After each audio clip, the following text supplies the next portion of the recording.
看这边，卢夫人这会儿已经带着宾客们过来了，快这边！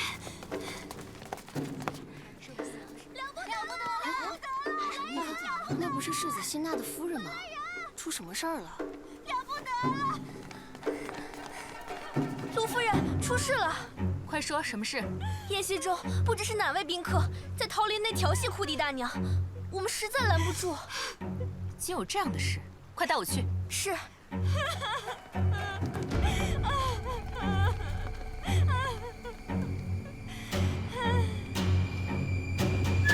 李显，还不快把裴延兄送回去？登徒子在哪儿？竟敢在河东公府做这样下流的事情！就是他行那无耻之事！贱婢，满嘴胡言，还不给我滚！世子明鉴，婢子并未胡说。启禀世子，此人私闯内院，是来与他私会的。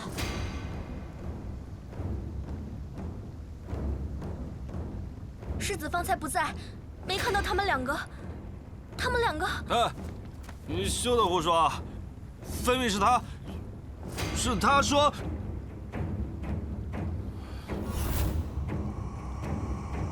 我是来替库迪娘子给郎君递话的，求郎君一见。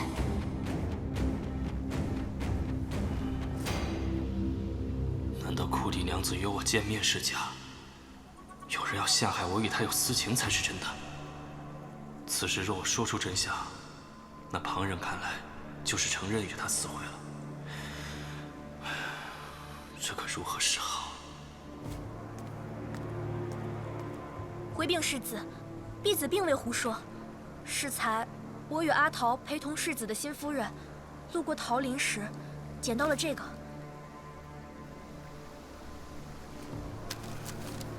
夫人只怕有人在河东公府内做出有损名节之事，所以才急着赶过来看看究竟。没想到瞧见的，竟是自己的娘家子子库迪大娘。世子，你看，库迪大娘的裙上也绘着水墨荷花，与这纸上画的是一模一样，可见这荷花就是库迪大娘画的，上面的字自然也是库迪大娘写的。你胡说！翠竹，你且住口。有什么话待会儿再说也不迟，只怕这出戏还未完呢。咱们先别打扰了他们的雅兴。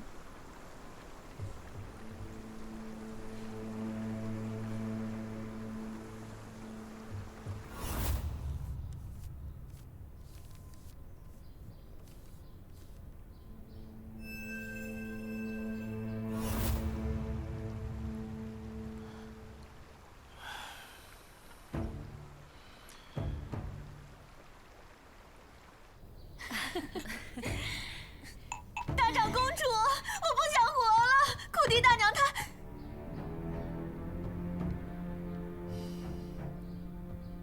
不知众位夫人在此，珊瑚都有得罪。何事惊慌啊？库迪大娘怎么了？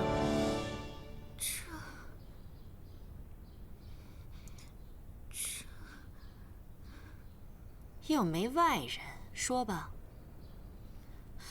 我刚刚不小心路过桃林，碰见琉璃和一名男子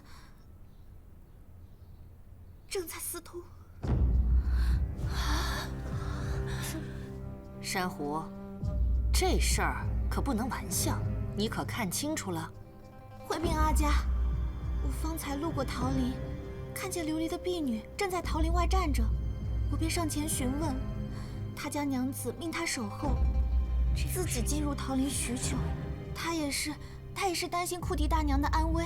我们二人决定去桃林内看看，结果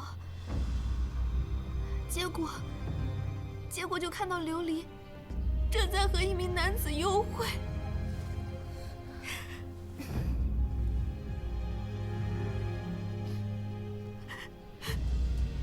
众目睽睽之下，竟然做出如此不堪之事！众位夫人如果不相信，请随我去桃林看看。或许这是真的。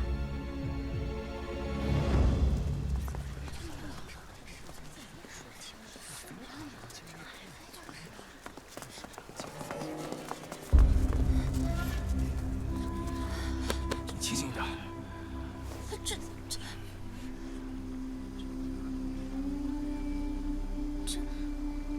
兄长，这究竟是怎么回事啊？方才库迪二娘在大公主处哭得死去活来，说是正好撞见了丢尽颜面的丑事，还哭着说不想活了。大长公主让奴婢跟着大伙赶紧过来问问，正好看到这衣衫不整的模样，定是做了不检点的丑事。大长公主要是知道这都是真的，定会严惩不贷。你们，且慢。参娘，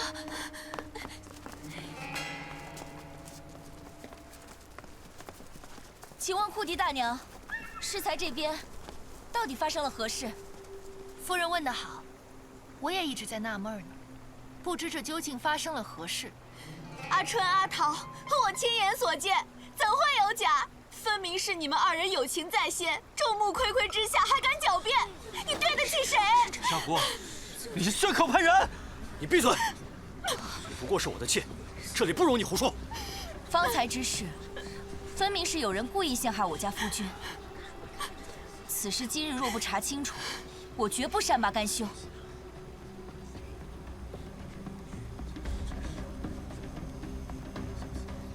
这到底怎么回事？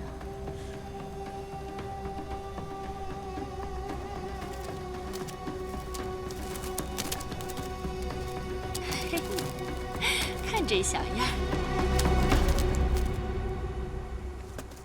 请问库迪二娘，你都看到了什么？为何要去寻死？只因刚才他们行龌龊之事，他们衣衫不整，把我吓到了。珊瑚，你的意思是说，我和裴郎君在这人来人往的路上就衣衫不整了？自然不是，你们是在那林子里。我刚好和几个婢女路过，拾到了你画的那张水墨荷花，上面写着“约人私会”的话，方才起了一夜。不成想才几步路，你们就在那林子里，在那林子里。别血口喷人！你和2名婢女一看清是我，便吓得赶紧跑，而且3个人都是一边跑一边大声哭叫，是吗？照库迪二娘刚才所说，她是撞见了自家子子的奸情，又不是撞见了鬼，为何要带着婢女一路哭喊，故意惹人知道？这就已经够奇怪的了。她还闹着要寻死觅活，让大长公主亲自出面，这安的又是什么好心呢？敢问库迪二娘，如果这事儿真的让你寻死了，那么仵作该怎么写你的死因呢？难道真的要写为自家子子羞愧而死吗？请问世子，世子方才从看到珊瑚，再赶来此处，一共花了多长的时间？这几步路，也就2、3个呼吸的时间。世子过来时，我已是站在这边。大家试想，在2、3个呼吸内，哪够我从林子深处跑出来，再涉水到此，还能把衣裳头发都整理妥当？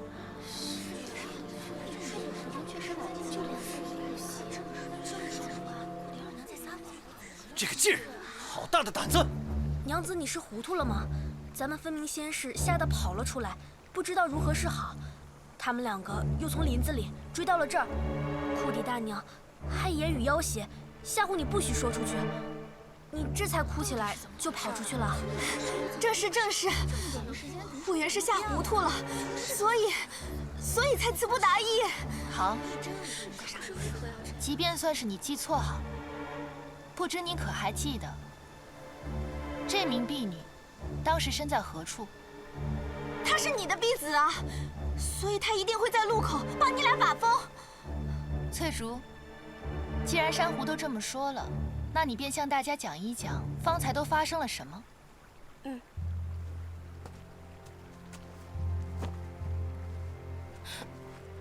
请夫人明鉴，方才我和安妮姐姐伺候库迪夫人在大长公主府作画，画的就是那幅水墨荷花。我们从大长公主府出来以后，库迪二娘非要送我们，还说这里是近路，拉着库迪大娘便从这里走。刚走到这儿，就碰到了他，领着醉了酒的郎君就过来了。人还没走到跟前，库迪二娘鬼哭狼嚎的就跑了。也就一眨眼的功夫，世子就过来了，接着诸位夫人也过来了。她是我子嗣的婢女，她说的话怎可信啊？你这婢子好生糊涂啊！你要护着你家主子倒也就罢了，怎还编谎话陷害库迪二娘？大长公主分明说了，你们早就出来了，而你却说，你们是从大长公主那儿直接抄近道过来的。你是想说大长公主也在污蔑库迪大娘吗？世子夫人，岑娘不知大长公主是否说过这话，只知道这翠竹是我崔家的家生婢女，随我陪嫁到都尉府，跟了我足足有15年。无论是我本家还是都尉府，无人不识翠竹。适才大长公主召库迪大娘前去作画，恰好事后大娘笔墨的婢子不在，我才好心派翠竹前去帮忙。翠竹，你随库迪大娘去一趟。是。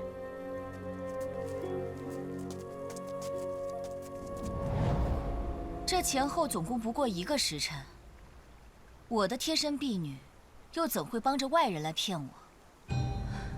若按照库迪二娘所说，我的贴身婢子帮着我的夫君和其他女子私会，还充当放哨的，这又是什么道理？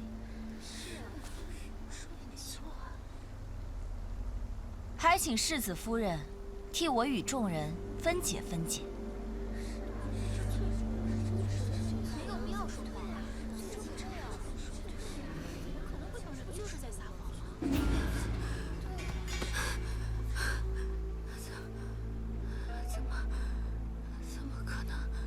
怎么可能？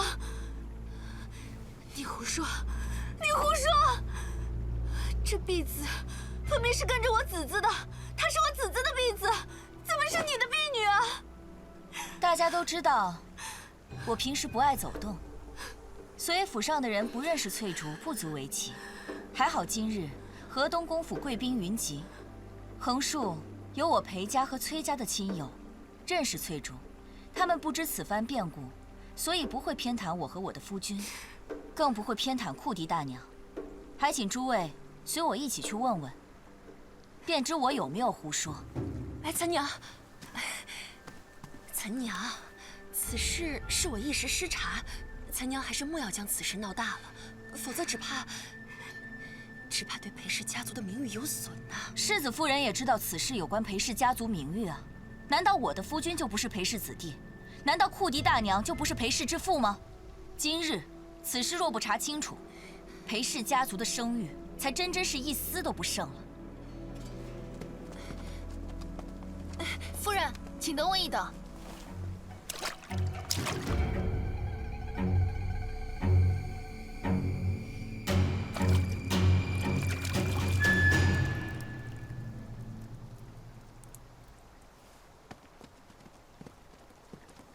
大娘，哎呦，你看这事儿弄的，大娘，你快帮我劝劝岑娘。她是来替我洗刷冤屈，替夫君讨还清白，我又为何要劝？大娘，只要你肯作罢，那洛阳的庄园日后便全由你做主，我会帮你拿到地产契约，如何？世子夫人可是糊涂了吗？今日之事关系着裴氏名声，跟守约在洛阳的田产又有什么关系？怎好拿此事来做交易？给我丢人！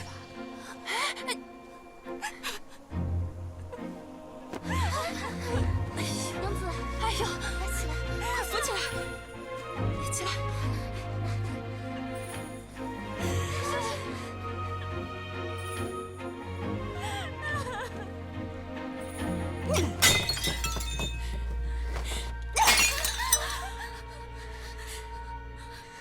请大长公主保重玉体，切莫动了肝火。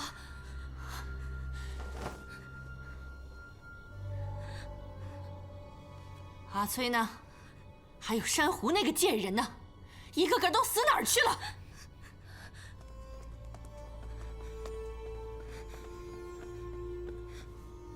阿佳，你可真是越来越能干了。你究竟是怎么想的？当着众人的面跟琉璃提洛阳田庄，你这不是没事找事儿吗？媳妇办事不力，请阿佳重重责罚。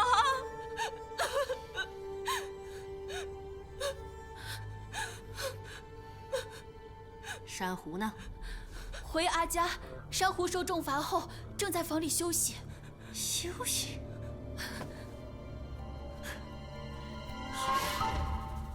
好得很，办砸了事，竟然还敢在屋里舒舒服服地躺着休息。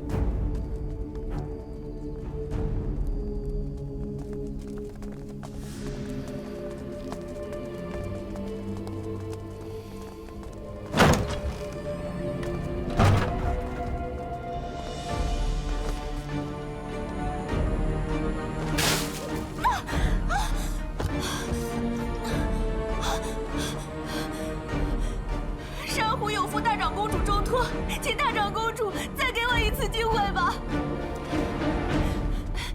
阿佳，阿佳，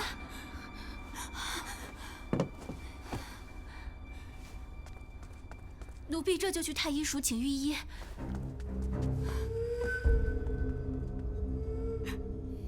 再给你一次机会，只怕你说的不是真心话了。我说的是真心话，大长公主能用得着我的地方，珊瑚就算粉身碎骨也心甘情愿。粉身碎骨也心甘情愿。好，这可是你说的。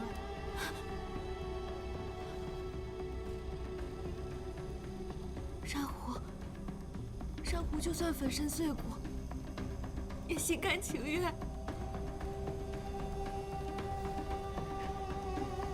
珊瑚啊，那我就再给你一次机会。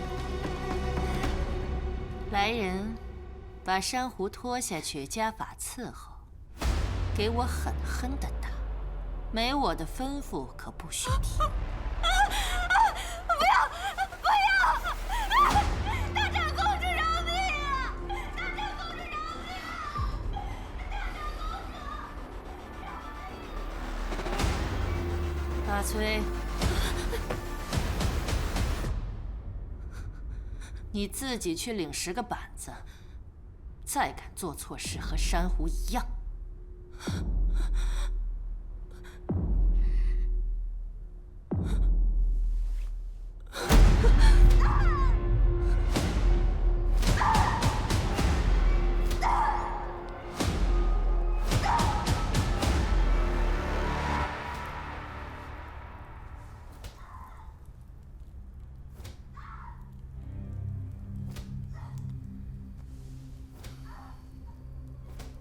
阿卢，我有事交由你去办。请阿佳吩咐。此事还需推到珊瑚身上，只说是她们姊妹不睦闹出的笑话。若是这样，那我们得哄着珊瑚依着我们的说。不知阿佳为何又要这样教训他？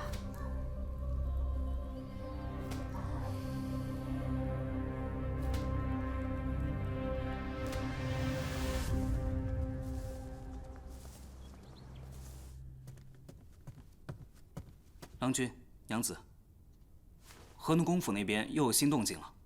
前几日请入府的太医都是按照1日3次，到昨日已经改成了1日1次。但就在今天，他们又请了一个相熟的外伤医生入了府，也不知道是何缘由。太医从1日3回变成1日1回，说明大长公主的病就快好了。可为何突然又叫了外伤的医生？阿成，你派人去河东公府盯紧一些，再找人去库迪府，就说我今日会去拜访岳父大人。是。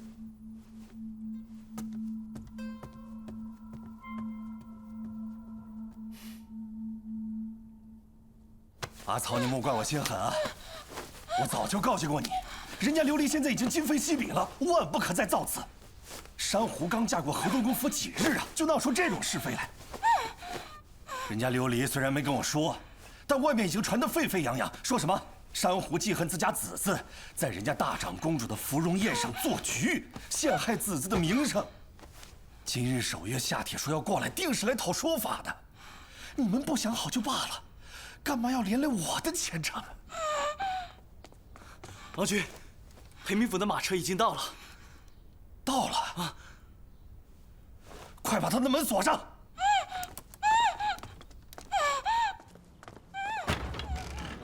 你们先去，我来。哎呦，守约来了啊！岳父，哎，不必客气，我刚好有些公务上的事要跟你请教。快，里边请。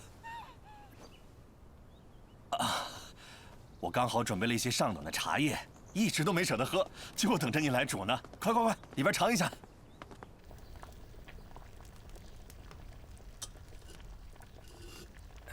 守约，请吃茶。多谢。今日怎么没有见到曹娘子啊？阿曹他病了啊，病得有些糊涂。我找医生给他瞧过了，说是痰迷之症，不方便见人的。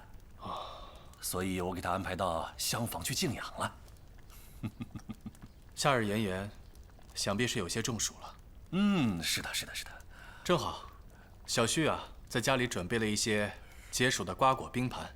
此番前来呢，就是想请岳父和曹娘子去寒舍消磨2日。如今看来，只有岳父可以赏脸了。不知岳父这2日是否有别的安排？没安排。那就好。今日这气候正好舒爽，车也在门口候着，不如岳父这就随我一起去。这就去？对。好，那守约你先坐，我去准备一下啊。好。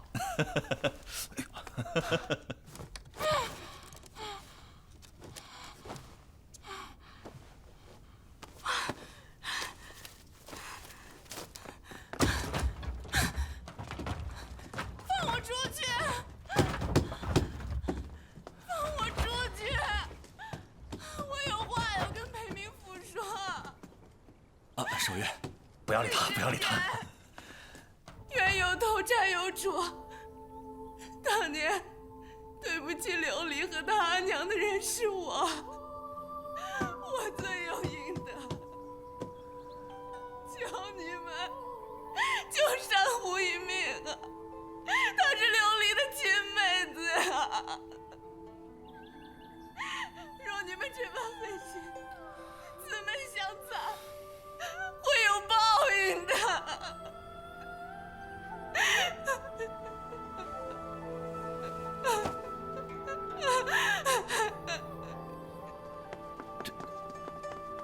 还愣着干什么？赶紧把他嘴堵上！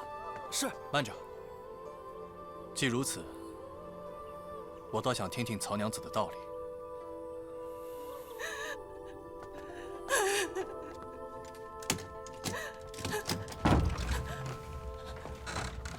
你不好好养病，你胡闹什么？裴明府，你想想，珊瑚就是再胡闹，她嫁去河东公府才几日，怎么敢做出此等事情来？不过是受人指使和差遣罢了。你和琉璃若肯去临海大长公主那儿求个情，定能保住她的性命。此话怎讲？珊瑚乃是河东公府的媳妇，既然听从大长公主的差遣做事，那又怎会有性命之忧？我那日听说芙蓉宴上出了事儿，便偷偷去河东公府探了2回，可根本没见到人。后来我使了银子，才有奴婢偷偷告诉我，说临海大长公主气急了，恨不能要了珊瑚的命。你若肯去河东公府说个情，我来生做牛做马，也不会忘记你的大恩大德。我们母女俩再也不敢冒犯琉璃，若再敢冒犯琉璃，定下地狱，永不超生。不必再赌咒发誓了。珊瑚会有今日，多半都是拜你所赐。若我没记错，上回你便发下毒誓，说姨妹日后若再对琉璃有一丝冒犯，你们母女永远都没有好日子过。可见苍天有眼，誓言不是随随便便立的。姨妹今日不过就是应了你许下的誓言，这就是因果报应。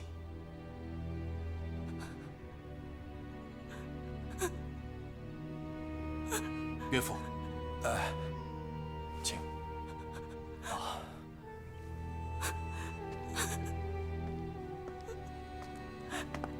裴明府，裴明府。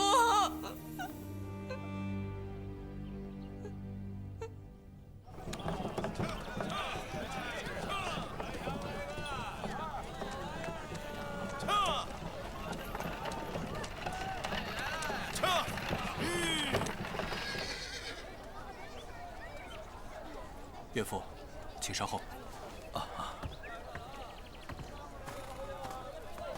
琉璃，你今日不让我随你去阿爷家，又不让我待在家中，反而让我在此等你，是有何事啊？今日家中有访客，你不方便一人回家，随我回家便知。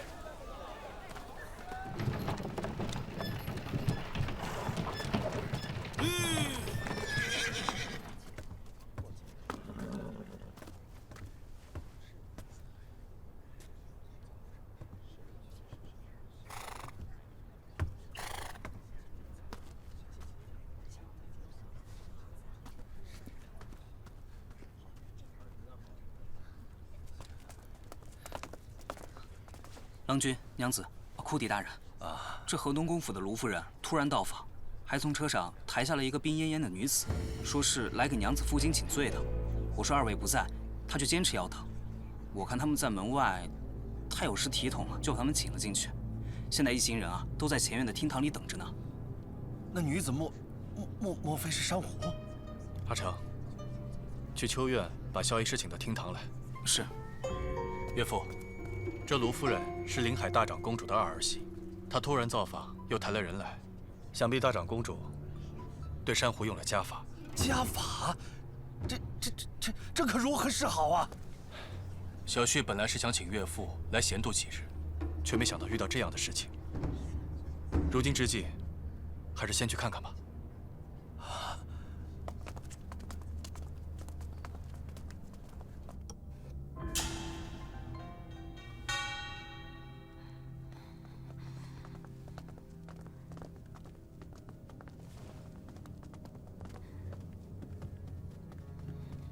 阿卢见过阿兄阿嫂。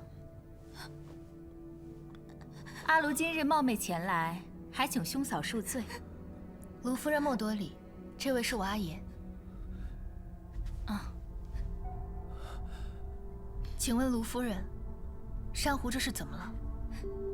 想叫兄嫂得知，芙蓉宴当日之事已经查明，都是你妹子一人策划的。大长公主命我把世子写的休书带来，交与兄嫂。此后，珊瑚与我们河东公府再无关系，兄嫂随意发落便是，不用在意我们河东公府的面子。这珊瑚刚嫁过去几日，你们怎么能说休就休呢？珊瑚的婚事是河东公府和我阿爷定下的，琉璃并不知情。无论今日是何事理，还应由我阿爷做主。阿爷，此事你看如何是好？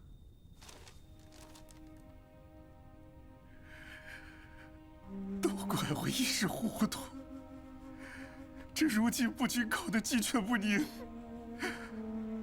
还耽误了珊瑚的重事。这种吃人不吐骨头的河东公府，我们不回也罢。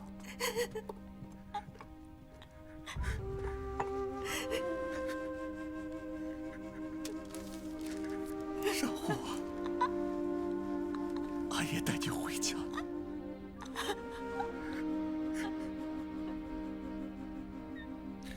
请。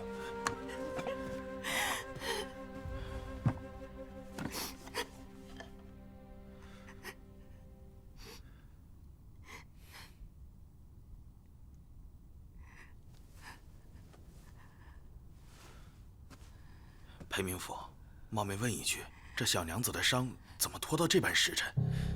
现在看上去似乎还好，只不过是一碗参汤吊起了精神，只怕拖不过2日去啊！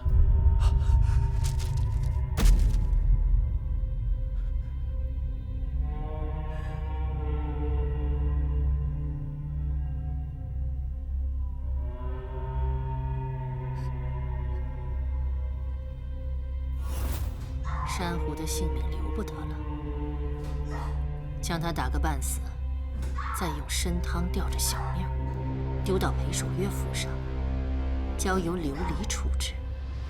只要珊瑚死在琉璃的府上，大家自然会相信这是他们姊妹不睦。珊瑚想要陷害琉璃不成，琉璃心生怨恨，反将他给弄死了。琉璃的庶母是个泼妇，断不会善罢甘休。等他们自家人闹起来，大家就更会相信此事与我河东公府无关，也好保住我河东公府的名声。请问卢夫人，方才萧医师说的可是实情？原来珊瑚竟被你们伤到了这种地步。我们哪有伤他？不过是世子盛怒之下失了分寸，踹了他一脚，想是踢得重了些。喝汤药也是为了给他调养，怎么反成了我们的不是？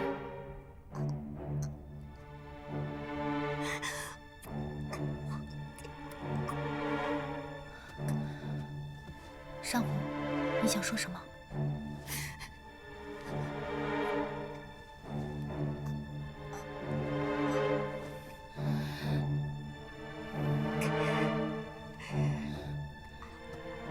夫人，老夫先前嗅到他身上的药味儿，根据现在的情况来看，应当是服下过哑药。哑药？那还有的治吗？若还有一丝希望，也请萧医师费心。此药最是凶险，一旦服下，日后便再不能开口了。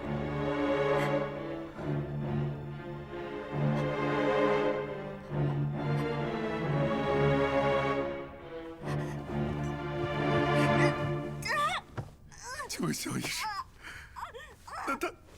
那他除了嗓子，他这病还有的治吗？裴明府，这种伤势，恐怕……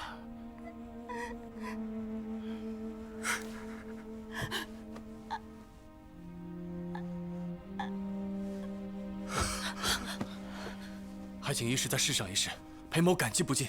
裴明府太客气了。好吧，那萧某便借府上纸笔一用，再开个方子，试一试吧。请。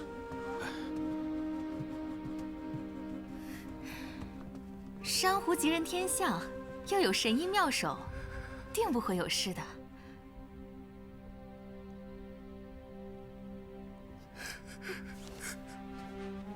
河东公府下聘将珊瑚娶了去，珊瑚就是你们河东公府的人。如今珊瑚在你们那儿犯了错，大长公主非但不好好调教，反将人折磨成这样，然后不清不楚的往我这儿一丢了事。珊瑚此时若有个3长2短，大长公主难道要我背上杀妹的名声吗？阿嫂请见谅，大长公主这么做也是为了替你出气。再说了，大长公主近日身体不适，太医再三嘱咐说不可再动怒，所以阿卢实在不敢违逆大长公主之命，怕再惹她生气。阿卢告辞。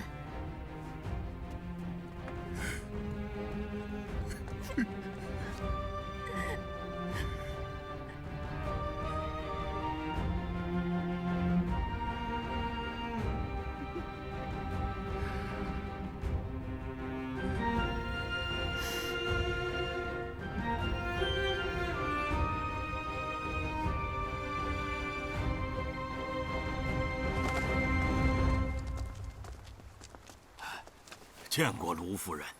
你们怎么来了？回禀夫人，洛阳各庄园今夏收成甚好，小的们是来向大长公主交账的。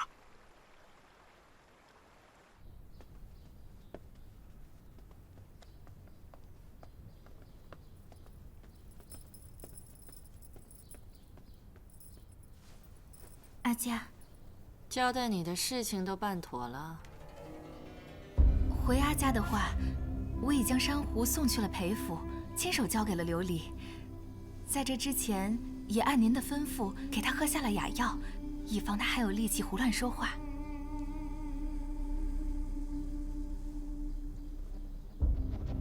库迪府你去了？啊，我本想将珊瑚送去裴府后，就去见他阿爷阿娘，不曾想。裴行俭和琉璃抢先了一步，将库迪言中接到了府上。正赶上我将珊瑚送去，珊瑚这一身伤藏也藏不住，都被他瞧见了。我不是让你给他喝了参汤以后再把他送去吗？的确是按您的嘱咐给他喝了参汤送去的。可裴行俭叫了医师过来，当场就诊断出珊瑚身受重伤，命不久矣。咱们想坐实琉璃害死珊瑚，恐怕是不成了。去，把那些庄头们都给我叫过来。是。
曾经发生什么，我从未想过要去伤害珊瑚。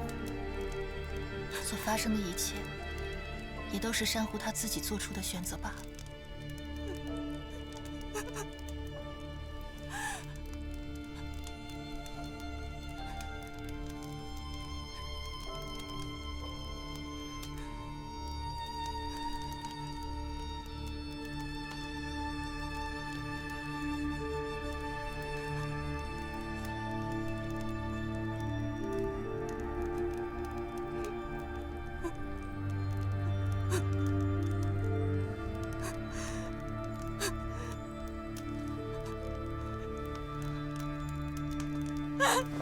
琉璃，阿草，阿草，这都是珊瑚的报应啊！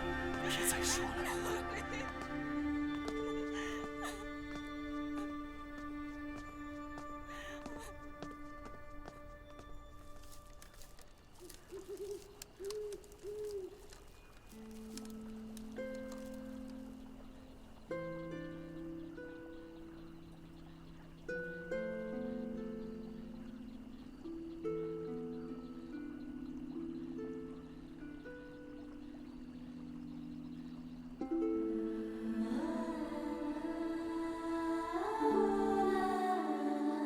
若想学，我教你便是。你真肯教我？为何不肯？